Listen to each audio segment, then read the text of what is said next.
मैं बताऊं आपको, ऑयल के बड़े क्वेश्चंस आते हैं कि डॉक्टर साहब हम ऑलिव ऑयल यूज़ कर लें, वो सही है। देखिए olive oil is very good, लेकिन क्वांटिटी फिर भी है ना, 1 gram oil is giving you fat. ये फैक्ट है। तो इसका मतलब ये नहीं कि आप ऑलिव ऑयल को पीना शुरू कर दें, वो भी आपने कम यूज़ करना है, वो भी कम यूज़ करना है। आप अगर फॉर एग्जांपल 100 ग्राम्स चिकन है ना आपके पास, आपने फ्राइड चिकन खाई, ठीक है, उसमें तकरीबन आपके पास 500-600 कैलोरीज आ जाएंगी, लेकिन वही आपने ग्रिल किया, करके एयर फ्राई करके खा लिया, एयर फ्राई 100-150 कैलोरीज आ जाता है। तो ये प्रोसेसिंग कितना डिफरेंस आ गया, 300-400 कैलोरीज का आ गया। तो आप, क्योंकि 1 ग्राम ऑफ प्रोटीन में 4 कैलोरीज हैं, 1 ग्राम ऑफ फैट में 9 कैलोरीज हैं, तो आप एक प्रोटीन सोर्स को एक फैट में जब जज्ब करवा रहे हो उसको, तो वो कॉम्बिनेशन बनता है, वो बैलिस्टिक बन जाता है। वो गड़बड़ कर बिल्कुल। और आप तेल वाले खाने जब खा रहे हो, ऑलिव ऑयल के ऊपर भी लोग अक्सर क्वेश्चन करते हैं, वो 2 तरह के होते हैं, कुकिंग के लिए डिफरेंट होता है और वो जो आप सैलेड में यूज़ करते हैं डिफरेंट होता है। सॉरी मैं नाम भूल गया, वर्जिन ऑयल। अब तो एक्स्ट्रा वर्जिन भी आप यूज़ करें, कुकिंग में भी कर कुकिंग में करें, मगर लाइट कुकिंग, मतलब हाई फ्लेम वाली कुकिंग जो हमारे बुनाइयाँ वाली। No matter which oil you use,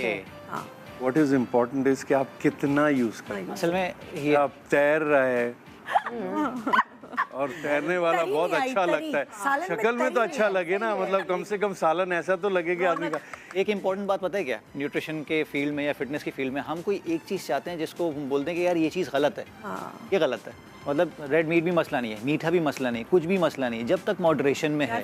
जैसे मॉडरेशन से बाहर गया ना, वो आपको तबाह करना शुरू कर देता है। मैं तो इस अल्लाह ताला ने जो भी चीज़ें बनाई है ना, वो उसमें हमने ज़्यादा करके या नहीं करके ये नुकसान हमने अपने ऊपर करा है। उसमें नुकसान बजाते खुद अगर आप उसको एक मॉडर नपी तुली तरीके से उसको खाएंगे तो उसमें आपको मसला नहीं होगा।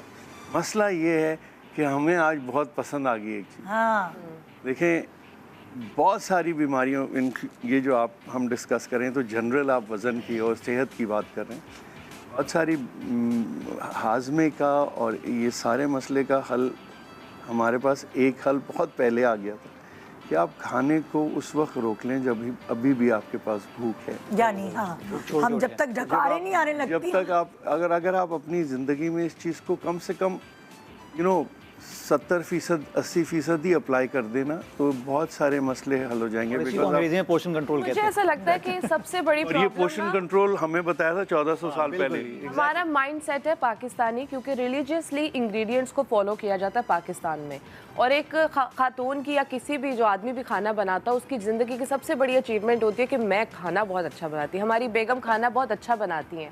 अब उसके ऊपर अगर वो उस तरह से तह नहीं जम रही घी की, तो वो उन घरों में माइंड किया जाता है।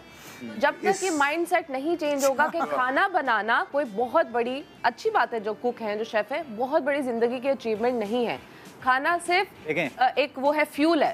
खाना अच्छा बनाना, मज़े का बनाना और सेहतमंद बनाना, ये एक आर्ट है। और वजन कम करने की जब बात आती है ना, बहुत से लोग बोलते हैं एक्सरसाइज कौन सी करें। आप देखें मेटाबॉलिज्म आपका किस तरह काम करता है। फैट लॉस इक्वेशन में एक्सरसाइज, एक्टिविटी, थर्मोजेनेसिस जो है ना, ईट कहलाता है, ये 5% है। इससे ज़्यादा नीट है नॉन एक्सरसाइज एक्टिविटी थर्मोजेनेसिस, जो आप चलते फिरते काम कर रहे हो तो नॉन एक्सरसाइज होती है। तो ये उसके बाद आपके पास आता है थर्मोजेनिक इफेक्ट ऑफ फूड, कि आप फूड से किस तरह फैट बर्न कर रहे हैं। फिर आपका BMR आता है। क्या फूड से भी फैट बर्न हो सकता है? बिल्कुल। ऐसे कुछ खाने कैसे? प्रोटीन है, प्रोटीन का जो बेसिकली एक इक्वेशन ऐसे कि जब 4 ग्राम आप कैलोरीज लेते हैं, एक ग्राम से 4 कैलोरीज लेते हैं, तकरीबन 2.8 और 3 कैलोरीज आपके हजम होती हैं, तकरीबन 1 कैलोरीज बर्न हो जाती है। 75-80% बर्न होती हैं। तो जब कैलोरीज बर्न हो रही है, इसका मतलब ऑक्सीजन बर्न हो रही है, आपका फैट बर्न हो रहा है। तो थर्मोजेनिक इफेक्ट ऑफ फूड में थर्मोजेनिक इफेक्ट प्रोटीन का सबसे हाई है, कार्ब्स का फिर भी कम है। इसको आसान तो अगर आप आसान तरीके से लेना तो आपकी बॉडी चल रही है ना, तो वो उसको एनर्जी की ज़रूरत है ना, यूज़ करें। वो कैलोरी कहाँ, वो एनर्जी कहाँ से लाएगी? जो आपने खाना खाया है उसी से वो एनर्जी निकालती है। जब उस एनर्जी से ज़्यादा आप ले लेते हैं तो फिर क्या होगा? फिर वो डिपोजिशन होगा। जब डिपोजिशन होगा तो फिर वो जब जाके जिगर में फॉर एग्जांपल जमा होगा, तो वो आहिस्ता आहिस्ता आपके जिगर को ख़राब करेगा। एक मैंने जैसे आपसे पहले कहा था, शुगर का, डायबिटीज़ हमारे यहाँ बहुत कॉमन है। अगर डायबिटीज़ के साथ आप अपने वज़न को बढ़ा लेते हैं तो तकरीबन हर 5 में से 2 लोग उनके जिगर पे लाजमी चर्बी होगी। और जब चर्बी होगी तो उन लोगों में से, अब ये आप सोचेंगे अगर 1/3 पॉपुलेशन डायबिटिक है एक मुताद अंदाजे के मुताबिक तकरीबन 40% लोग ओवरवेट हैं। हाँ। एशियन जो वेट की जो हमारी तनासब ली जाती है वो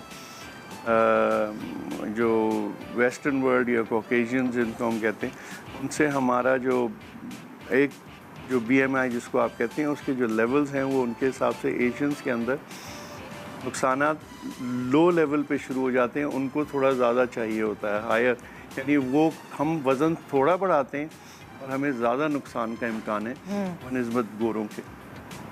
तो अगर आप इस पूरे तनासुर में देखेंगे तो आप ये देखेंगे कि हमारे पास एक बहुत बड़ा मसला है, ख़ास तौर पे शहरों में, बच्चों में, अब बच्चों में बहुत बढ़ रहा है।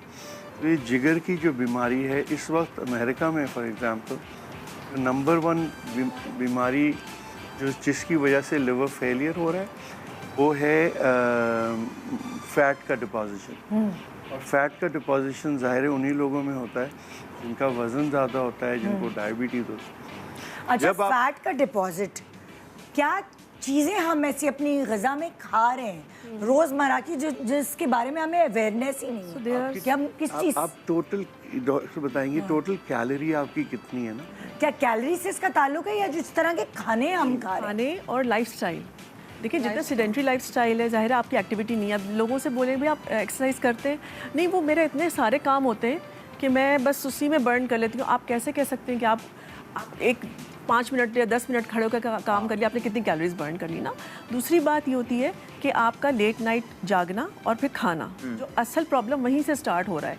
जितने आते हैं हमारे पास वेट मैनेजमेंट के पेशेंट्स, उनके 90% मसले माँ बाप से ही स्टार्ट हो रहे हैं। पूरी फैमिली रात को जाग रही है और खा रही है। और आप ये देखिए कि whenever you have a huge belly, आप समझ लें आपका फैटी लिवर है, प्रॉब्लम कर रहा है। ज़रूरी नहीं कि वो दर्द करेगा तो ही आप परेशान हो के डॉक्टर के पास। देखें एक बड़ा अच्छा फैक्ट है कि अगर आपको वजन घटाना है ना और फ्रेंच फ्राइज आप नहीं छोड़ सकते, तो मैं आपको फ्रेंच फ्राइज के ही बोलूँगा, फ्रेंच फ्राइज ही खाओ, उसमें भी आप वजन गिरा सकते हैं, लेकिन उसकी भी क्वांटिटी होगी। हाँ, क्वांटिटी होगी, उसको आप उसको मॉडिफाई करें। उसको मॉडिफाई किया जाए। There are so many ways, लेकिन डाइट में ऑयल बढ़ा देना, तेल वाले खाने, पराठे खाना, हर वक्त तले हुए खाने खाना, ज़ाहिर है फैट बढ़ेगा या अगर शुगर का इंटेक ज़्यादा है।